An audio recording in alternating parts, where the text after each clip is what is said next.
60 दिन का महीना तेनालीरामा की कहानी। महाराज कृष्णदेवराय के दरबार में चापलूस दरबारियों की कमी नहीं थी।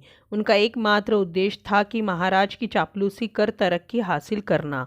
लेकिन तेनालीरामा उनकी राह का सबसे बड़ा रोड़ा था, जिसके सामने उनकी दाल नहीं गल सकती थी। इसलिए वे सदा तेनालीरामा को नीचा दिखाने की फिराक में रहते थे।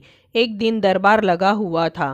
तेनालीरामा सहित सभी दरबारी दरबार में उपस्थित थे। सहसा महाराज ने दरबारियों के सामने एक प्रस्ताव रख दिया। हम सोच रहे हैं कि महीना 30 दिन की जगह 60 दिन का होना चाहिए। आप लोगों का इस बारे में क्या ख्याल है? यह सुनना था कि चापलूस दरबारी हाँ में हाँ मिलाने लगे। ये उनके लिए चापलूसी का बेहतरीन अवसर था। कुछ दरबारियों ने कहा, महाराज, आपका विचार अति उत्तम है। 30 दिन का महीना बहुत छोटा होता है, कामकाज पूरे नहीं हो पाते, इसलिए महीना 60 दिन का ही होना चाहिए। कुछ कहने लगे, महाराज, 60 दिन का महीना करने का आदेश तुरंत जारी हो जाना चाहिए, इससे महीना 60 दिन का ही हो जाएगा। कुछ कहने लगे, महाराज, इससे बढ़िया विचार तो हो ही नहीं सकता। तेनालीरामा अब तक चुपचाप बैठे सारी बात सुन रहे थे। उन्होंने इस बारे में राय व्यक्त करने की कोई उत्सुकता नहीं दिखाई। तेनालीरामा को खामोश देख महाराज ने पूछा, तेनालीरामा, तुम इस बारे में क्या कहते हो?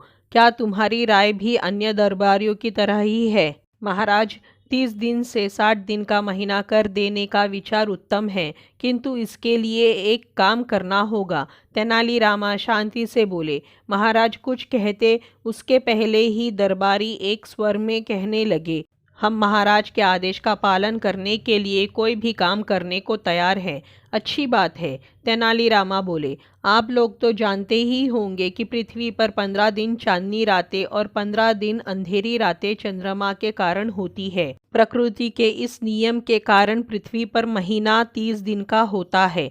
अब जब आप लोग 60 दिन का महीना करने के लिए कुछ भी करने को तैयार है, तो ऐसा कीजिए कि चंद्रमा को कहकर 30 दिन चांदनी रातें और 30 दिन अंधेरी रातें करवा दीजिए। ये सुनना था कि चापलूस दरबारी बगले झांकने लगे। तेनालीरामा महाराज से बोले, महाराज, देखिए, सारे कर्मठ दरबारियों को सांप सूंघ गया है।